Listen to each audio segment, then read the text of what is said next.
Bonjour, aujourd'hui je voudrais vous parler de prévention du déclin cognitif et de la démence. Alors vous allez me dire c'est un sujet qui n'est pas un sujet cardiologique, c'est un sujet qui concerne les gériatres, les neurologues, peut-être les médecins généralistes, mais pas tellement les cardiologues. En fait, si, c'est un sujet éminemment cardiovasculaire. C'est un sujet cardiovasculaire à plusieurs titres. D'abord, c'est un sujet important et un sujet fréquent. On estime que dans le monde, il y a aujourd'hui au minimum 40 millions de personnes qui souffrent de démence. Et probablement un encore beaucoup plus grand nombre de personnes qui ne sont pas diagnostiquées. Deuxièmement, avec le vieillissement de la population, le nombre de sujets affectés par la démence double tous les 20 ans. Et on comprend le poids que vont avoir ces sujets sur les dépenses de santé et les dépenses sociales dans les années qui viennent, compte tenu de la dépendance qu'implique la démence. Et on voit déjà émerger ce sujet dans les discussions même de la campagne électorale présidentielle. Troisièmement, on sait que dans les démences, il y a une part de démence vasculaire tout à fait avérée, notamment liée aux accidents vasculaires cérébraux, en particulier ischémiques, quel que soit leur mécanisme, athéroscléreux, liés à des lacunes ou cardio-emboliques. Mais on sait aussi que dans les démences non vasculaires ou classiquement considérées comme non vasculaires, il y a très certainement une part cardiovasculaire importante. Et j'en veux pour preuve la liste des principaux facteurs de risque connus de démence. Parmi les facteurs cliniques, que retrouve-t-on?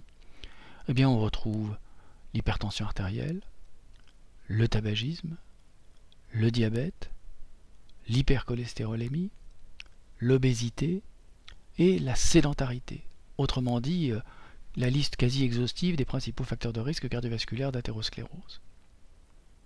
C'est bien la preuve que la composante cardiovasculaire est certainement importante dans l'initiation ou la progression du déclin cognitif.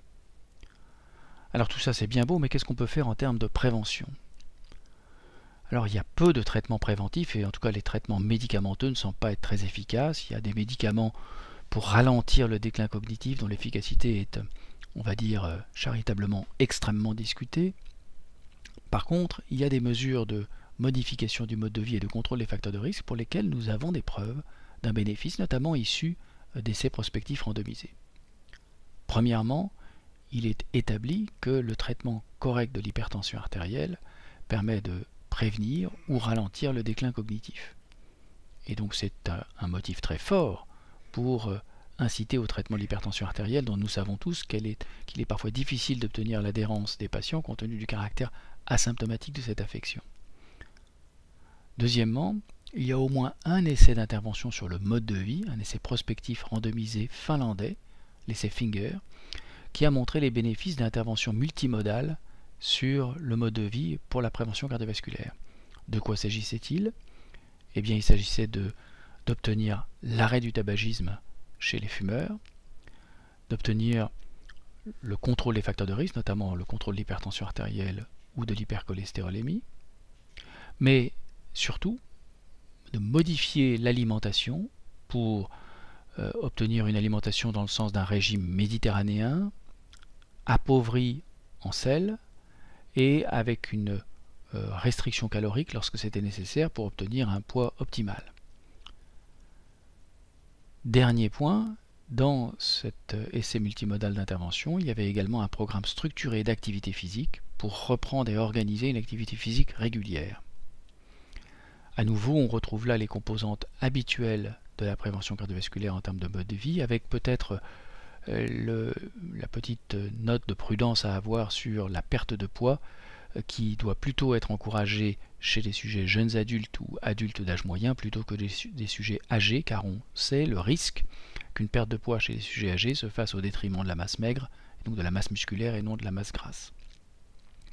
Mais clairement, activité physique, arrêt du tabac, contrôle du poids, contrôle des facteurs de risque sont des éléments qui ont des bénéfices cardiovasculaires avérés, mais également un bénéfice sur la cognition.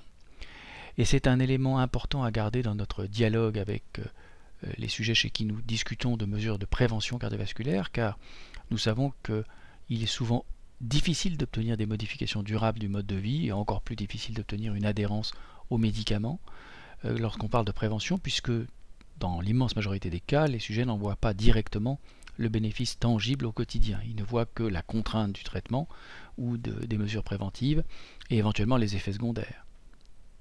Or, autant la plupart des sujets sont peu effrayés par la perspective d'un accident cardiaque, d'un infarctus du myocarde, ils sont souvent beaucoup plus motivés par le fait de préserver leur santé cérébrale et lutter contre le risque d'accident vasculaire cérébral ou a fortiori le déclin cognitif et la survenue d'une démence. Et donc ça peut être un élément de motivation important dans le dialogue que nous avons avec nos patients et les sujets qui viennent consulter, chez lesquels nous parlons de prévention.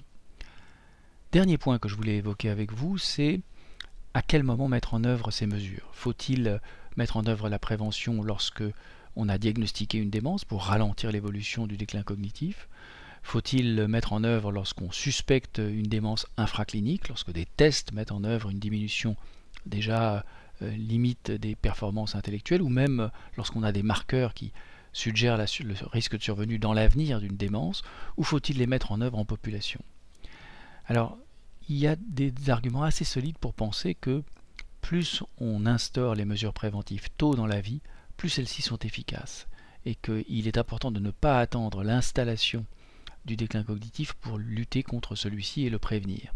Et donc ceci est un argument également supplémentaire pour mettre en œuvre la prévention populationnelle fondée sur les modifications du mode de vie très tôt dans la vie, dès l'adolescence ou chez les jeunes adultes.